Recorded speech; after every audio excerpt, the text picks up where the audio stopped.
Siguiente, lección 27. Vamos a aprender sobre el verbo salir. Salir. To leave, to go out, umalis. Okay? So, ang verb na salir, again, it's a yo-go verb dahil yung yo form ay nagiging g. Yo, salgo. Umaalis ako, I leave, I go out. Tú, sales. Él, ella, usted, sale. Nosotros, nosotras, salimos.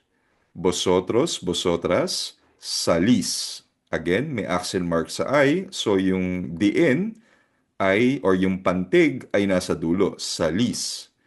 Ellos, ellas, ustedes, salen. Since wala naman siyang accent mark sa I, nasa second to the last syllable ang diin or pantig dahil nagtatapos sa N. Salen. Okay? Pakibasa nga po, Brad Percy, ang ating conjugation ng verb na salir. Yo salgo, tú Mm, sales, mm, él, ella, usted sale, mm, nosotros, nosotras salimos, vosotros, vosotras salís, mm. ellos, ellas, ustedes salen. Muy bien. Algunos ejemplos del verbo salir. Primero, yo salgo de casa temprano. Temprano ay maaga, early. I leave home early. Casa, la casa, house or home. ¿A qué hora sales? ¿A qué hora sales? What time do you leave? Anong oras ka aalis? So some of the common expressions with the verb salir, to leave or to go out. Number one, salir de casa, to leave home. Por ejemplo, salgo de casa temprano. Maaga akong umaalis ng bahay. Ella sale de casa a las 8. Umaalis siya ng bahay a las 8. She leaves home at 8. Another expression, no, ng verb na salir ay salir con amigos, gumala or to go out with friends. For example, salgo con amigos los viernes. Ellos salen con amigos después del trabajo. So después ay pagkatapos or after, antes, before, or bago. Ellos salen con amigos después del trabajo.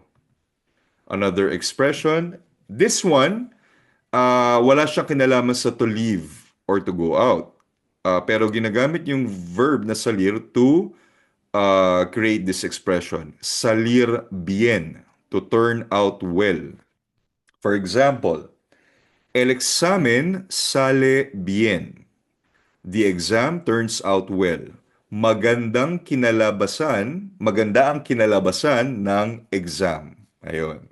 So if you're talking about the result, you can also use the verb salir. Salir bien o salir mal. Another example, todo sale bien hoy. Todo is everything. Maganda ang lahat na nangyayari ngayon o ngayong araw. Everything turns out well today. Salir mal, to turn out badly. So yung result ay hindi mabuti. For example, el plan sale mal. El plan significa plano. Hindi maganda ang kinalabasan ng plano. The plan turns out badly.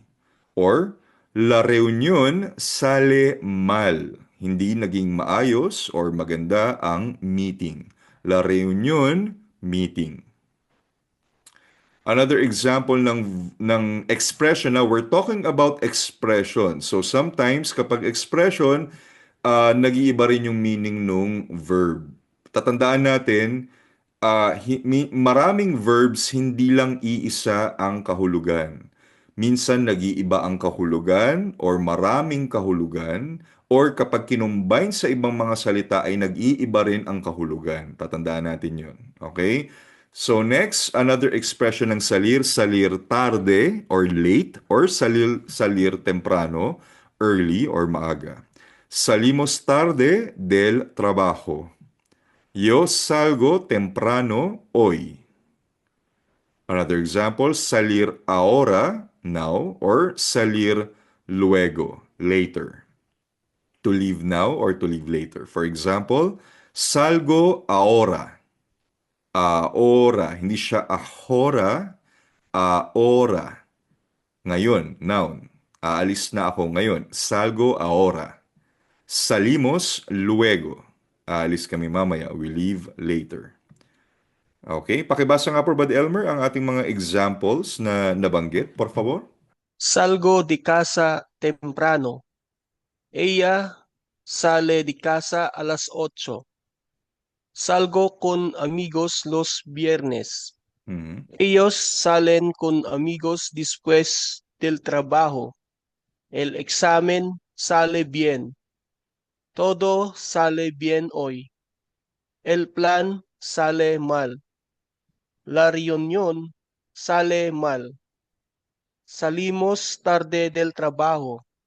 Yo salgo temprano hoy. Salgo ahora. Salimos luego. Muy bien. Okay, Brad Michael, paki-review po natin ang conjugation ng verb na salir. Umalis. Pakibasa po, por favor. To leave or to go out. Yo salgo, tú sales, ella, usted sale, Mhm. nosotros salimos, Mhm. vosotros salís, Mhm. ellos, ustedes salen. Muy bien.